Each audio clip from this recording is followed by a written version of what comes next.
Market. I hope everybody is tuned in out there and looking well. So let's kind of get into it. Thank you, Mirza. Looks like we're doing well there, and should be also on YouTube. So for anybody else out there seeing this, welcome.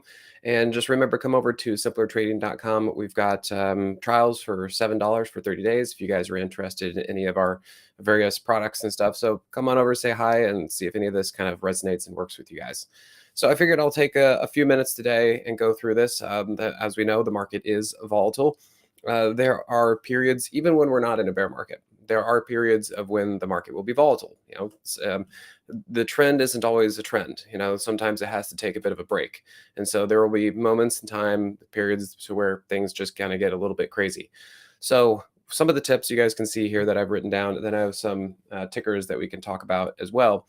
But I think the biggest thing is being aware of when it is an easy dollar environment versus a hard penny environment. And I think one way you can kind of experience that is through your own trading account. Like, are your rules working? Or is suddenly the environment kind of changed and shifted, and now you're having to really like work harder and scrappier, and your setups aren't really working very well, and it's just tough. And like, okay, something that should work doesn't work, and it's just kind of moving all over the place.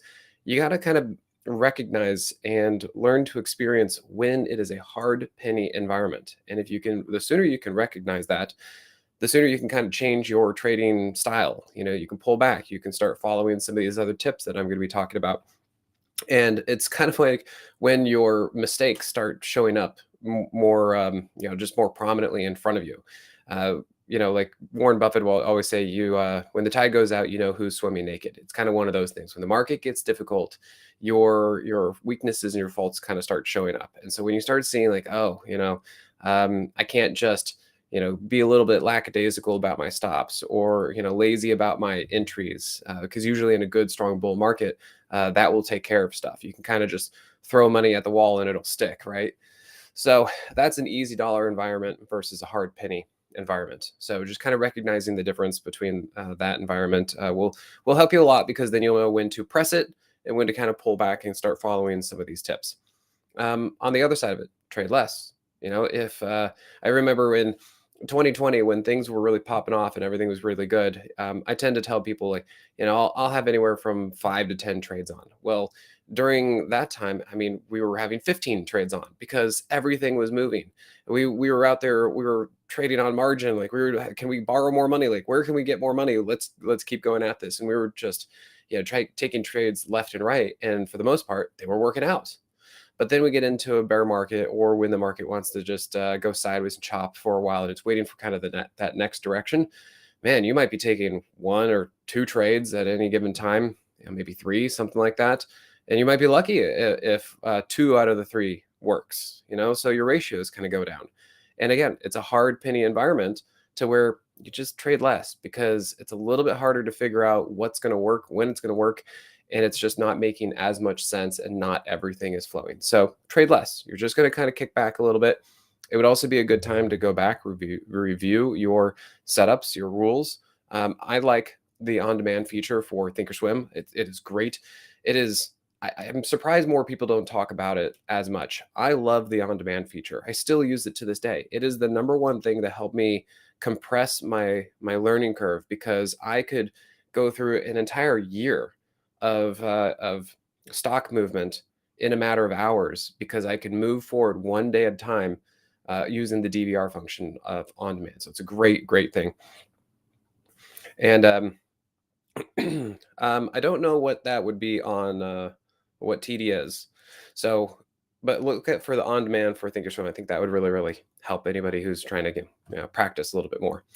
And the smaller size. That's the other thing. So when we get into an environment where things are just moving all over the place, for example, I was kind of thinking about Apple. Even though Apple has been basically a leader, hasn't really fallen down, there are periods of time where, man, it is, really choppy in through here. And it's one of those things that you need to just recognize, like, oh, okay, there could be moves happening all over the place that we just may not really be prepared or ready for.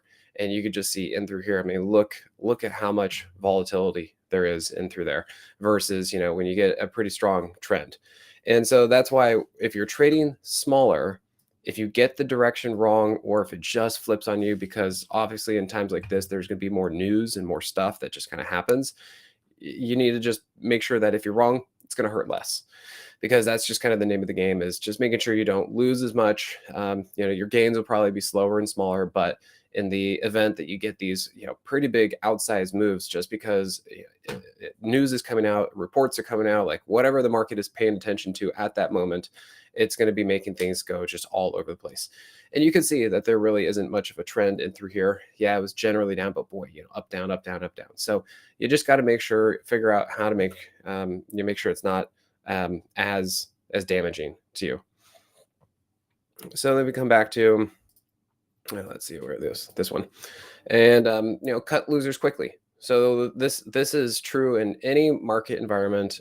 All the professionals tell you, all the books tell you, you got to cut your losers quickly, because there's a mathematical equation that basically, if you lose 50% of your money, well, you don't have to grow your account by 50% to get back. You need to double your account. So if you lose half, you have to double your account just to get back to where you were. So it is not great if you start losing significant amount of your money, because now you have less firepower to climb it all back with. So keep them small. Hedge if you need to, do whatever you need to kind of do to make sure you kind of keep your bank account, your trading account doing all right. And then taking profits along the way, and don't overstay your welcome. So again, volatile market, going back to the Apple situation, let's say you were able to figure out some winners in here. The problem is that, if you overstay your welcome, if you're in a bear market or even just volatility, it will be kind of in a range. And if you aren't aware of what that range is at the time, it'll look like it's going up and up and up and doing just great. And then all of a sudden it'll hit a brick wall. And it does it both to the upside and to the downside. That's the whole thing about being sideways. Even INMD, this is another thing to kind of be aware of, that, we get these crazy moves. And again, earnings or news events or something like that. This thing, look at that, broke out, looked like it was going to be great. And then it just imploded after that. This was actually one that we were looking at and I was talking about, because it looked like it was doing a pretty good job flagging and just kind of waiting for something. And it looked like that something would have been the earnings event, would have been news coming out like that. And this is where I didn't want to chase or anything. So I watched it. I said, okay, cool. It's up there. Now I'm waiting for the pullback, because I want to see it actually engage with and hold support and actually hold a trend. Well, it never set up. After that, it just failed and continued moving down. And so this is one of those things that is, as I said, if you can kind of figure out where the outer boundary of the range is, don't overstay your welcome, tighten up your stops, and, just make sure that is something that goes up and goes with you in your direction, doesn't then turn around and then bite you the other way. So yeah, this one, I mean, look at it, huge fake out. Looked like it was going to be a breakout after flagging for a whole long time, and then it just ate it. So that is the market. Sometimes it's kind of crazy out there, and you just need to do what you can in order to protect yourself like that. So yeah, make sure you take profits along the way and don't overstay your welcome. I mean, even if we go back to that Apple example and we look back at this, granted, this was a huge move, but you know what? If you overstay your welcome, look what happened. It came all the way back down to where it began. Okay.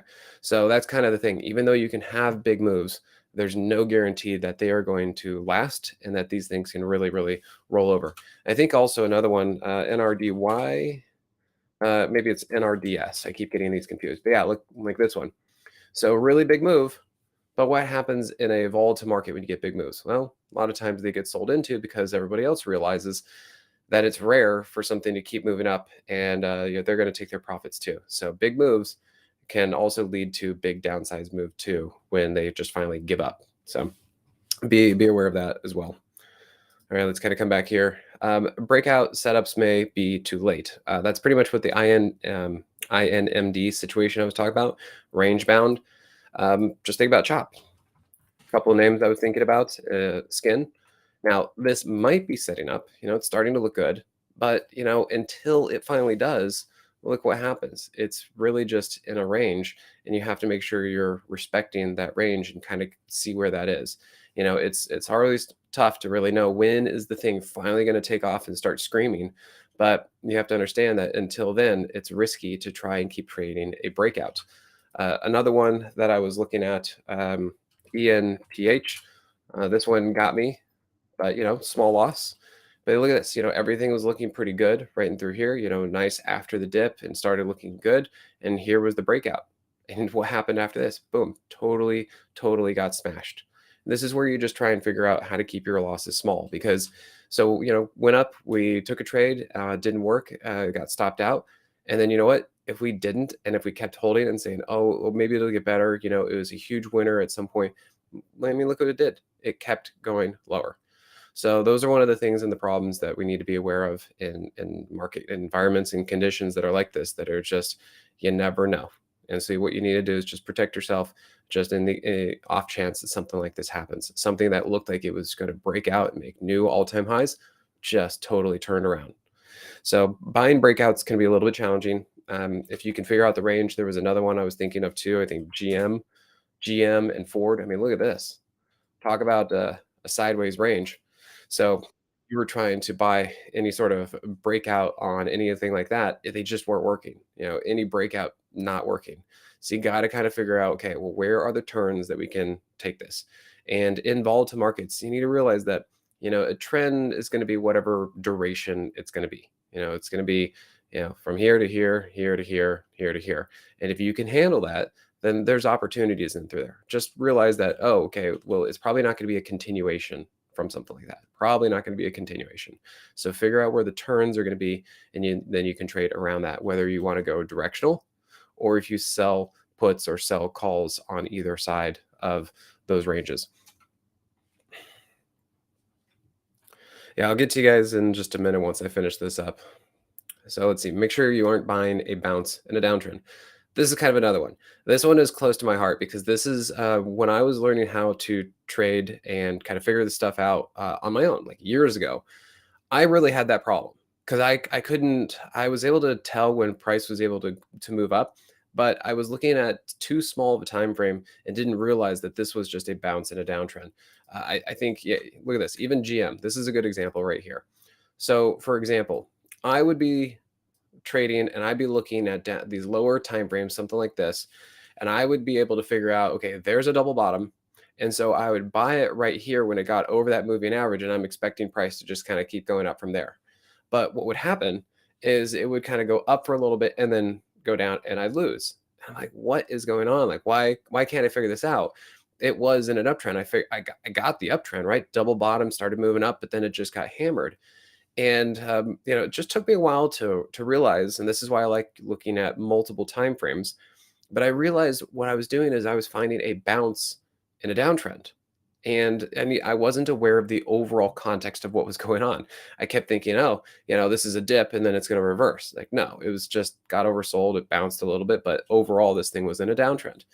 And for me, this is how I came up with my decision tree that you guys probably see, the flow chart rules that I have. But for the hourly chart, the biggest thing that I did is I would pay attention to hourly 200, which is this kind of orangey reddish colored line, at least for mine. That told me what the general trend was. And you can see here the general trend is down. So even though it might be over the 50, it was still below a downtrending hourly 200, and that was the overall trend. And so I needed to realize context, hey, bounce in a downtrend. The other thing is you can also blend it with another time frame, and you could look at the daily chart. And you can clearly see that the daily chart is in a downtrend as well with the daily 50. And so my problem is I was able to figure out where I could buy here and get a move to the upside, but I didn't realize that the overall thing was in a downtrend. It took me a long time to figure that out, and I kept making these stupid mistakes. And so I wrote myself a flow chart, basically a decision tree. And part of it was, am I buying a bounce in a downtrend? Well, how do I figure that out? Well, look at these primary moving averages. And that was the thing that really helped me just simplicity, recognize whether I was in a downtrend or an uptrend. And if I was, buying a bounce in a downtrend. So yeah, near and dear to my heart, make sure you are not buying a bounce in a downtrend. And last but not least, low can always go lower. I think AHCO was one that I had been watching for a while. And if you look here on the monthly and weekly time frame, I had been talking about this to people, and I thought, man, this thing looks pretty good. yeah, for what the market was doing, this thing's actually been holding up pretty well. Like, look, it's flagging sideways. It's just about to go long into the monthly 10. It's holding support on the weekly chart. Everything's looking good. And what happens? Something with earnings. Came out, boom, just dropped. And you can see I was in here paper trading, never made an official trade, so thank goodness. But yeah, I'm like looking at this and like, oh, definitely possible for things to go lower. News can happen, world events can happen, just anything can happen. So things can always go lower. So just be prepared for something like that. Even SMTC, I was looking at this one, and again, there's a huge drop, so price can always go lower. And then you're thinking, well, maybe it's kind of basing in through here. Maybe this has found its equilibrium. And this is something we're kind of seeing nowadays is there are a lot of stocks that have already been hammered and repriced and look like they're basing. But apparently for SMTC, more I guess bad news came out with earnings and down lower, making new lows. You can see that new lows.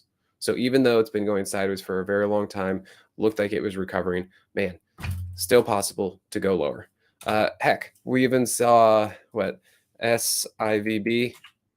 Look at these things. It was $300, and then it basically went down to zero. And I forget some of the other tickers that were out there with the whole banking crisis, but things low can always go lower. So just be prepared for something like that as well.